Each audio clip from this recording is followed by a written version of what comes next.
ఎలా ఉన్నారు? ఎలా స్టడీస్ ఎలా ఉన్నాయి? రెస్పెక్టెడ్ ప్రిన్సిపల్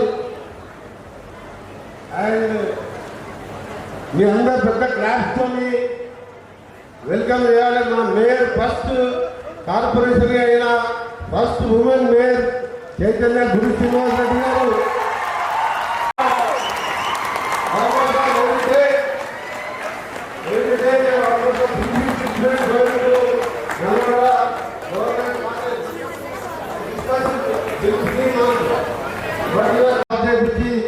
నల్గొండ కార్పొరేషన్ గా ఏర్పాటు చేసుకున్న తర్వాత లక్కీని అంటే మహిళలు అంటేనే ఉమెన్స్ అంటేనే లక్కీ. విశాలమైన ప్రాంగణం, గౌరవ మంత్రివర్యులు ఎంతో చొరవ చూపి ఈ బిల్డింగ్ ని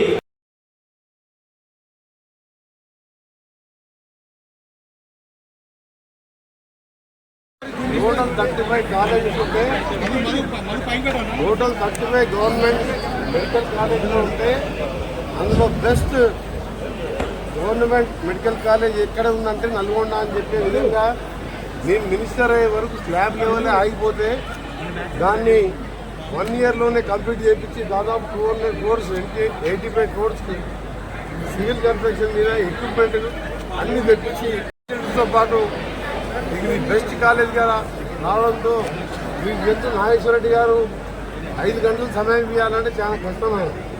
అలాంటి అతన్ని ప్రత్యేకంగా హెలికాప్టర్లో తీసుకొచ్చి నల్గొండ గవర్నమెంట్ హాస్పిటల్తో పాటు అక్కడ కొన్ని ల్యాప్రోస్కోపిక్ ఎక్విప్మెంట్ డొనేట్ చేయడంతో పాటు ఈ కాలేజ్ తీసుకొచ్చి పిల్లలకు లెక్చర్లు ఇప్పించడంతో పాటు ఎంఓఈ చేసుకొని 25 years ఇక్కడ పాస్ అయ్యే పీజీ స్టూడెంట్స్ అందరినీ కూడా ఇంటర్న్షిప్ తీసుకుంటారని చెప్పి వాడు ఎంఓఈ కోసం అంత పేపర్ వర్క్ అంతా అయిపోయింది. త్వరలోనే ప్రిన్సిపాల్ గారు, ఆ కాలేజ్ హాస్పిటల్ సిఇఓ గారు, నాగేశ్వర రెడ్డి గారు, నా సమక్షంలో, మా మేయర్ గారి సమక్షంలో ఎంఓఈ జరుగుతుంది.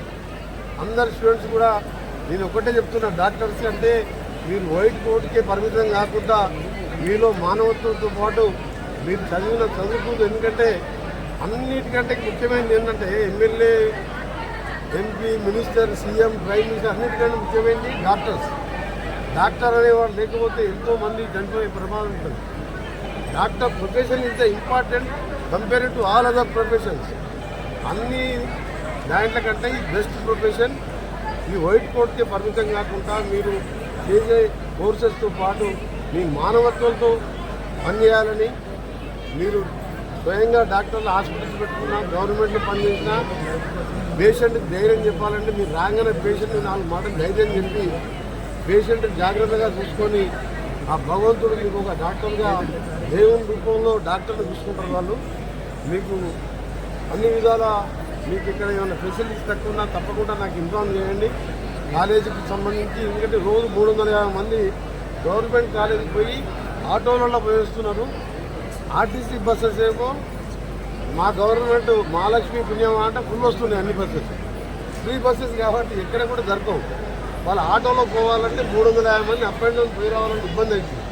అందుకనే 2 బస్సెస్ కొని దాన్ని రెగ్యులర్గా 2-3 ట్రిప్పులు కొట్టేస్తే సేఫ్టీతో పాటు పిల్లలకు కూడా మనకు టైం వేస్ట్ కాకుండా ఉంటుందని చెప్పి 2 బస్సెస్ కూడా 1 monthలోనే కాలేజీకి డొనేట్ చేస్తున్నాం. దాంతోపాటు ఇవాళ నల్గొండ కాలేజీలో చదువుకునే ప్రతి పేద విద్యార్థి ఏ స్టేట్ వారైనా సరే మీరు ఆర్థికంగా ఇబ్బందులు ఉంటే నన్ను కానీ ఇక్కడ మేయర్ గారు కానీ ఎవరినైనా మీరు సంప్రదించవచ్చు. తప్పకుండా మీ ఎడ్యుకేషన్ కూడా మేము డెవలప్మెంట్ ఎంత ముఖ్యమో ఎడ్యుకేషన్ కూడా మీరు పొట్టు కూడా మోడల్ స్కూల్ చూసిండ్రు, ప్రతి ఇంటర్మీడియట్ వొకేషనల్ కాలేజ్ చూసిండ్రు, ఇంకా కొన్ని స్కూల్ చేయబోతున్నాం. దాంతోపాటు ఈక్వల్గా నల్గొండని స్మార్ట్ సిటీ చేయాలని మా తొలి మేయర్ చైతన్య గురు శ్రీనివాస్ రెడ్డి, డిప్యూటీ మేయర్, మా కార్పొరేటర్లు అంతా కలిసి వారికి బ్యాక్ బోన్గా ఉండుకుంటూ ముఖ్యమంత్రి గారి సహకారంతో మోడల్ సిటీగా చేయబోతున్నాం. అందులో భాగంగా మీరు 16th రోజు నైట్కి వెళ్ళే కార్యక్రమాలు చూస్తున్నారు. దీన్ని ఎవరు కూడా తప్పుగా అర్థం చేసుకోకుండా అందరూ కూడా స్వాగతించాలి. ఈ టౌన్లో ఎక్కడ కూడా పొల్యూషన్ లేకుండా 900 కోట్లతో ఔటర్ రింగ్ రోడ్ ఇస్తున్నా అంటేనే నేను ఒక మేయర్ కాకముందే, మా మేయర్ ఫామ్ కాకముందే, కార్పొరేషన్ కాకముందే ఔటర్ రింగ్ రోడ్ ఎందుకైనా టౌన్లో యాక్సిడెంట్ కావద్దు, పొల్యూషన్ ఉండొద్దు, ట్రాఫిక్ జామ్ ఉండొద్దు, అని ఇలా ప్రకాశం బజార్ కానీ ఇంకే టేకప్ చేసినా బస్ స్టాండ్ని కూడా 10 కోట్లతో రీమోడలింగ్ చేస్తున్నారు. సో సమస్య కూడా ఒక వారం 10 రోజుల్లోనే నేను నాతో పాటు మా మేయర్ గారు అంతా ప్లాన్ చేసుకుంటారు. త్వరలో వాళ్ళ కార్పొరేషన్ మీటింగ్ పెట్టుకుంటారు. తప్పకుండా నల్గొండని బెస్ట్ చేయడం. నల్గొండ మెడికల్ కాలేజ్ అంటే ఇక్కడ చదువుకున్న స్టూడెంట్ ఎక్కడ వేరే ఇండియాలో బెస్ట్ స్టూడెంట్ కావాలని మా ప్రిన్సిపాల్ గారిని ఇంకా మోర్ కాన్సన్ట్రేషన్ చేయాలని, మీకు ఏ సమస్య ఉన్నా నాకు చెప్పండి. తప్పకుండా గవర్నమెంట్ తన సపోర్ట్తో పాటు నా సపోర్ట్ ఉంటుందని చెప్పి తెలియజేసుకుంటూ, ఇవాళ మీరు ఈ ఈవెంట్ చూస్తుంటే ఎంత మంచిగా చేసిన ఈవెంట్కు లాస్ట్ ఫైనల్ డే ఈవెంట్ అయిపోయిన తర్వాత వాళ్ళ డిన్నర్ కూడా నేనే హోస్ట్ చేయడం జరిగింది. Thank you.